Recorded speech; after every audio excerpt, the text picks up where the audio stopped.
The crossover SUV craze is still in full swing, and at the heart of it all is the Toyota RAV4, one of the best-selling models in the world. It's fuel-efficient, reliable, and checks all the boxes for a commuter-friendly vehicle. But even the best have their flaws. Today, we're looking at the things that RAV4 owners aren't exactly thrilled with. Stick around and see if you agree with it. First up, and this is a big one, there's no turbocharged engine. That's right, while many of its rivals are embracing turbo power, the RAV4 sticks with its trusty 2.5-liter, naturally aspirated inline-4. Sure, it's efficient, but if you're looking for a bit of punch when you press the gas pedal, this engine might leave you wanting more. Why does this matter? Well, a turbocharged engine delivers more torque, and you get it earlier in the rev range. Translation: faster acceleration when you need it most, like merging onto highways or pulling away from a stoplight. Rival SUVs like the Honda CR-V and Mazda CX-5 offer turbocharged engines, and that extra power has won over plenty of buyers. It's fun, it's fast, and it makes driving feel just a little more exciting. Toyota has shown they know how to do it. Just look at the turbocharged 2.4-liter engine found in the Tacoma and the new Land Cruiser. Imagine that engine, or even a detuned version, powering the RAV4. Exciting, right? Well, we can dream. Toyota could easily bridge this gap. They already have the tools. The 2.4-liter turbo from the Tacoma is a perfect candidate. Detuned slightly, it would still offer more torque, better responsiveness, and a more engaging driving experience. 10s. But turbo power isn't the only option. How about a more powerful electric motor for the hybrid version? Right now, the RAV4 Hybrid delivers solid performance, but there's room for improvement. A stronger electric motor paired with the 2.5-liter engine could give us a hybrid RAV4 with more kick, and it wouldn't even hurt fuel economy. Towing capacity. And this is where the RAV4 starts to show its cracks. Most RAV4 models max out at just 1,500 pounds. To put that in perspective, the Jeep Cherokee, it tows anywhere from 2,000 to 4,500 pounds. That's a world of difference if you're hauling boats, campers, or heavier loads. Now, if you're thinking, wait, what about the TRD off-road model? Yes, it does boost the towing capacity to 3,500 pounds, but here's the catch. You'll have to shell out extra cash for one of the most expensive trims. And for what? The same engine, just with an upgraded all-wheel drive system. That's it. No extra torque, no stronger suspension. Just AWD and a bigger price tag. Kinda feels like a cash grab, right? I mean, why not give the base model a little more muscle? Cars are already expensive enough, and features like better towing shouldn't be paywalled behind a higher trim. At this point, it feels like they're nickel and diming buyers who just want more capability. Next, let's talk about payload and cargo capacity. Honestly, we'll cut the RAV4 a little slack here. It's a compact crossover SUV, so you shouldn't expect full-size SUV capabilities. If you're looking for heavy-duty hauling, skip the RAV4 and head straight to something like the Toyota Land Cruiser. It's a bigger class of vehicle built to handle bigger jobs. Now, off-road performance. And here's where it gets disappointing for some. Modern RAV4s might look adventure-ready, but looks can be deceiving.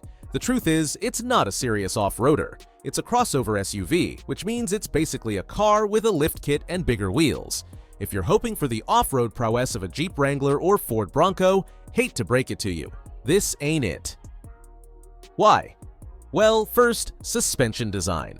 Crossovers aren't equipped with the kind of heavy-duty suspension you need for rocky, uneven terrain. It's just not built for that. Second, the drivetrain. While the TRD off-road trim gives you an all-wheel drive system, it's still not a true four-wheel drive system. And here's the difference. A WD activates automatically when you lose traction, while 4WD gives you full control, crucial for serious off-road driving. The seats. In the base RAV4, we're talking cloth seats that offer absolutely no support. If you're planning on taking this thing on long drives, be prepared for discomfort. Honestly, they're just bad. Toyota, we love you, but you really need to step up your seat game. I mean, these seats are as basic as it gets. They're not just unexciting, they're actually uncomfortable. If you were hoping for something that you'd feel proud of, think again. And it's not just the seats. The materials inside the RAV4's lower trims are pretty cheap. We're talking about hard plastic on nearly every surface, especially around the lower portions, glove box, center console, and door panels. Sure, the design is clean and modern, but the material choices just don't match up to the price. Seriously, it's like they spent all their budget on the engine and forgot about the interior. The result? A cabin that feels more like a budget rental than a new car. Now, let's talk about the infotainment screen. The base model's screen is small and lacks a lot of the functionality that comes with higher trims. It's almost like stepping back in time to the mid-2000s. No wireless Apple CarPlay, no advanced features, just the basics. And here's the thing, you're paying for the experience. And in the lower trim RAV4, it's like Toyota just gave you the bare minimum. For a modern SUV, the tech feels outdated. It's a deal breaker for those who want more than just the essentials. So, if you're eyeing the lower trim RAV4, keep in mind that the interior feels cheap and basic. It gets the job done, but it's not something you'll fall in love with. And for the price, I'd expect a bit more comfort and tech. If that's a deal breaker for you, consider stepping up to a higher trim. Many RAV4 owners have complained about this, and after spending time in the vehicle myself, I can see why. Whether it's road noise or engine noise, the RAV4 is definitely louder than its competitors. It's not just a minor issue, the noise levels can get pretty annoying. It feels like Toyota might have skimped on insulation materials here, and that means more noise in the cabin, making for a less pleasant driving experience. Given the number of complaints about this issue, we really hope Toyota makes some improvements in this area. Better sound insulation could make a world of difference and make the RAV4 much more comfortable on longer drives. Next, we have the stiff suspension. If you've driven the RAV4, you might have noticed how it feels every bump in the road. It's definitely not the smoothest ride. A lot of owners have pointed this out, and honestly, I can't say I disagree. This is supposed to be a commuter vehicle, right? But when you start feeling every little bump, it can turn your daily drives into a pretty uncomfortable experience. I really think Toyota should look into adding softer shocks and springs to the suspension in the newer models. It would make a huge difference. Another issue I've noticed, the steering. Some owners have described it as vague, meaning you don't get much feedback from the wheel. It's almost like you're not fully connected with the car. Now, this isn't like the old cars from the 60s and 70s, but the steering still feels a little bit mediocre and lifeless. It's not as precise as you'd want it to be in a modern vehicle. Toyota, please give us sharper, more responsive steering. Now, let's talk about the price.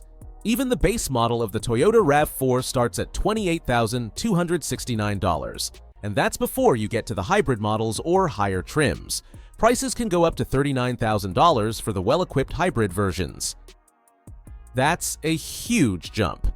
The TRD off-road model is a solid option if you want something more rugged with some off-road capabilities, but let's be real, that's a significant price tag for a compact SUV. So should you get the Toyota RAV4? It's a great vehicle, but there are some things you need to consider. The cabin noise, stiff suspension, vague steering, and high price might make you want to look elsewhere if comfort and driving experience are top priorities for you.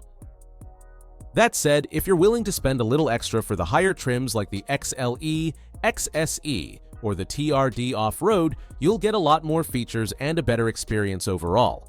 Let me know your thoughts in the comments. Are these issues deal breakers for you, or is the RAV4 still on your list?